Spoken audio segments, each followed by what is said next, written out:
Hello, and welcome everyone to another live stream for Generally Practicing. Apologies to those that I had to do a bit of rescheduling for. I got a case of pharyngitis, so it turns out even doctors can get sick ourselves. Unfortunately, one of those things that's just going to happen from time to time, but good to see you all tonight, and good to have you on board for some CCE study practice.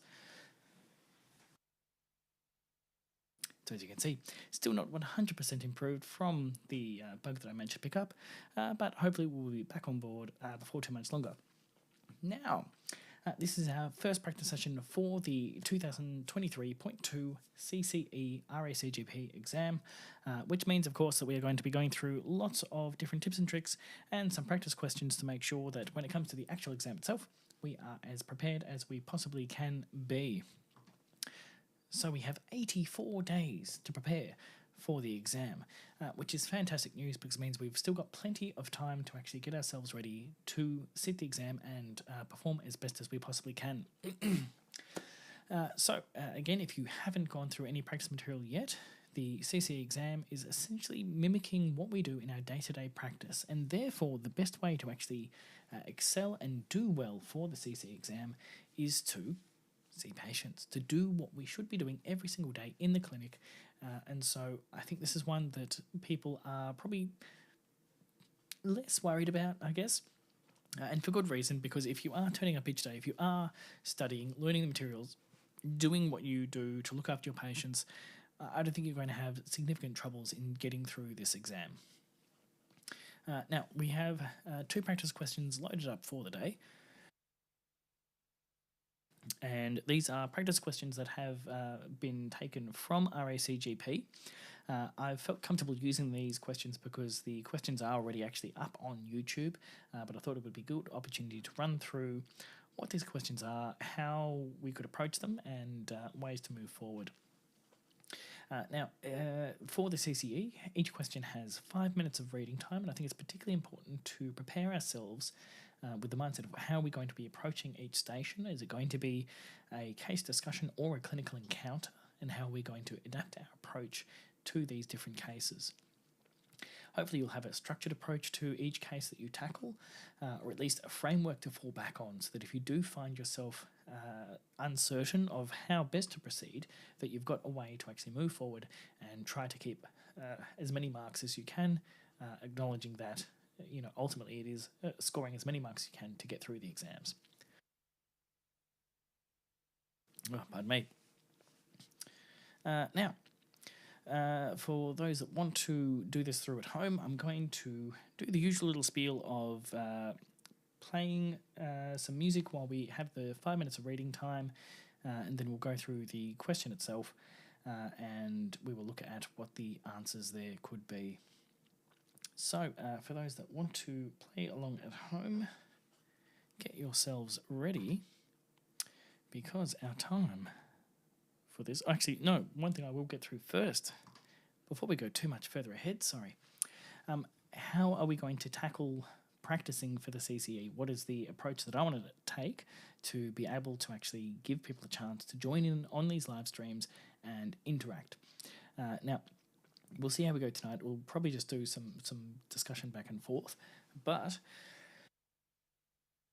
given this is going to be an online exam, I thought it's actually a perfect opportunity to practice in an online setting to try and make sure that we're practicing in a way that's going to actually be similar to how the exam will be set. Of course, most of us are familiar with Zoom, and I'd originally hoped to get this run through Zoom, but I've actually been using a new software package called Video Ninja. Well, it's not really new, but it's new for a lot of people. It's essentially you join via a link, and if I try and get this up and running, I'll set this up so that there'll be this QR code displayed through the stream. You'll be able to scan this with your phone, or I'll post a link into the chat that you can click to join, and you would then participate with me, do the question through, and we would talk through what the responses and answers would be. So hopefully we get a chance to do this properly. It'll probably be next Wednesday, 8:30 p.m, and we'll go through what the responses there would be. All right. So with that, let's get everything organised and ready to go. And we will say that our time for 5 minutes of reading starts now.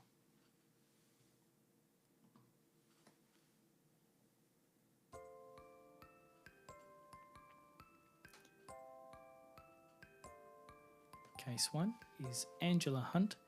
She's 59 years old and is not Aboriginal or Torres Strait Islander. She has no known allergies or adverse medical reactions. She takes no regular medications. She has a past history of eczema, mild and intermittent since childhood, and is G2P2. Her social history is that she's married, lives with her husband Peter, and children. She has a son aged 24 years and daughter aged 18 years. Her daughter lives at home with Angela and Peter. Her occupation is a registered nurse, part-time, working in aged care. Family history: her mother has celiac disease. She's a non-smoker and she drinks 2 standard drinks a week. Immunisation and preventative activities: 1 year ago she had her cervical screening test, which was normal, and a mammogram, which was also normal. She has an annual influenza vaccine. 5 years ago she had a diphtheria, tetanus and acellular pertussis vaccine. And our scenario reads: she presents with a racing heart. For the past 2 days, Angela has felt her heart beating faster than usual. She took her pulse 2 days ago and it was 102 beats per minute. Yesterday, her pulse was 110 beats per minute. Angela did not sleep well last night because she felt sweaty and jittery. This morning, her pulse was more than 140 beats per minute. She also feels short of breath and she has a squeezing feeling in the middle of her chest. She feels lightheaded, as if she might faint. Angela has been feeling unwell over the last 2 weeks. Initially, she thought she might have COVID-19, as she had a fever, night sweats, a sore throat, and sore muscles, especially her thighs. She was swabbed for COVID-19, and the result was negative, but she decided to self-isolate for 14 days to ensure she was not going to make the nursing home residents ill. Over that time, the fevers and sweats persisted, and also occurred during the day. She also developed diarrhea and sore, gritty eyes. Angela noticed she'd been losing weight for the last 3 months, although she is happy to finally be able to fit into her summer dresses again. She's not sure exactly how much weight she's lost, but thinks it might be nearly 10 kilograms. She also has felt more stressed and anxious over the last few months. On examination, she's flushed and sweating and appears anxious. Her tympanic temperature is 37.8 degrees. Her blood pressure sitting is 100/55.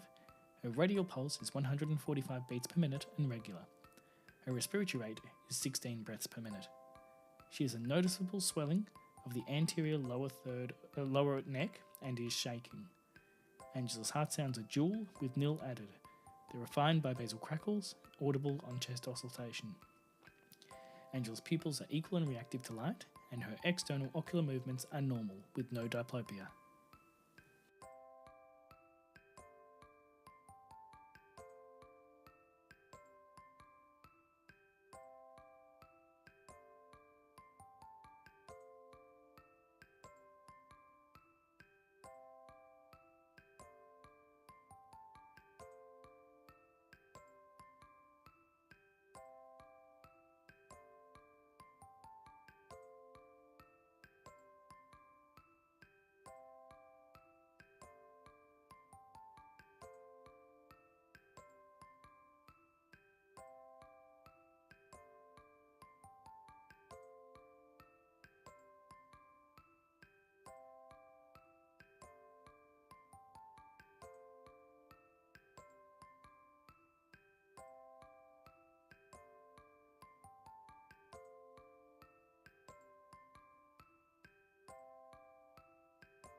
All right, so reading time is up.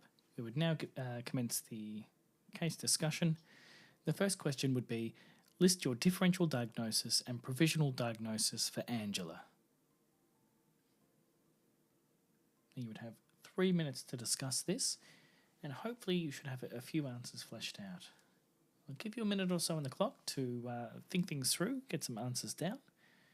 I'll touch base with you then.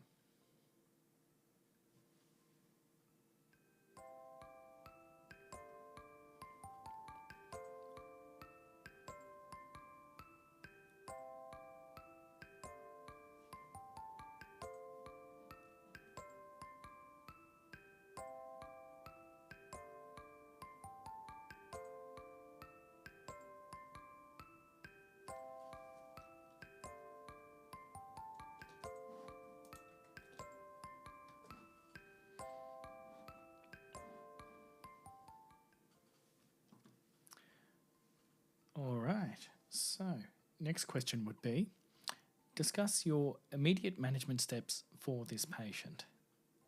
What would you do to stabilise this patient?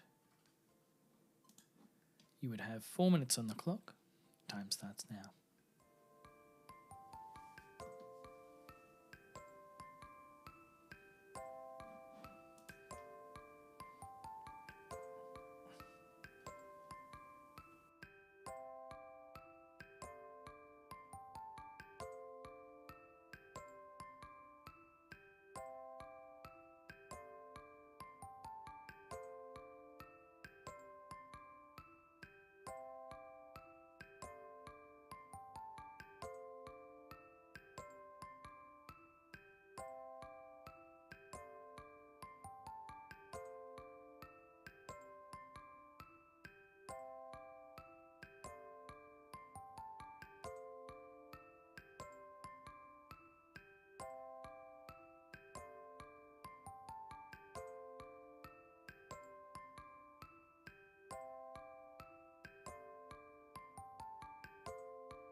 Now, we'll speed up a little bit just for the sake of tonight.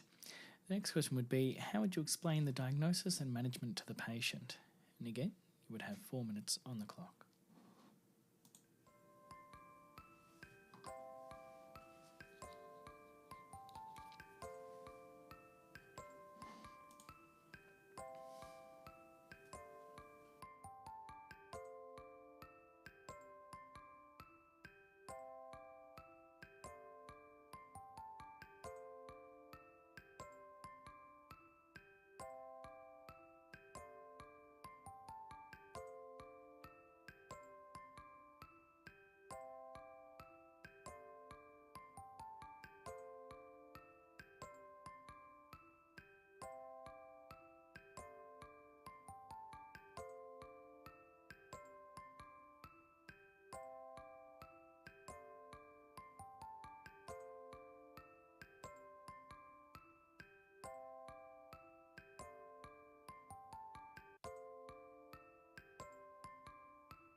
And the final question would be that Angela comes to see you 1 month post-discharge from hospital. She has been commenced on propylthiouracil 150 milligrams twice daily. She's finding it difficult to remember to take her medications due to the shift work at the nursing home. Discuss with Angela other possible options. And again, you would have 4 minutes on the clock.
All right, now to speed things up again for tonight, we'll say that's the time there, but I would encourage you to actually be pausing and timing this clip later on for your own study. And of course, if you're wanting the specific answers from the college for this question, they're all available on GP Learning, and I'll be posting the links into the comments after the live stream to follow through to see for yourselves. So again, this is taken directly from the college, so straight from the source. I wanted to start off by giving you clear examples of the types of questions that they are asking right from them. Now, this is one of those cases, though, that I think, again, making sure you've got that framework to back you up and know exactly where you should be coming from is probably the most important thing to take from this case.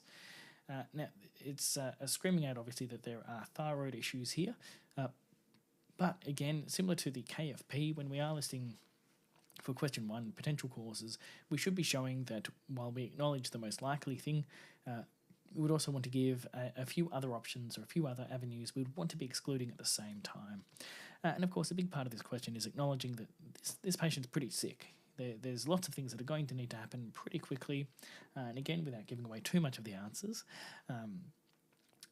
Your approach to your investigations and management would need to be reflecting those in the steps that you would be taking.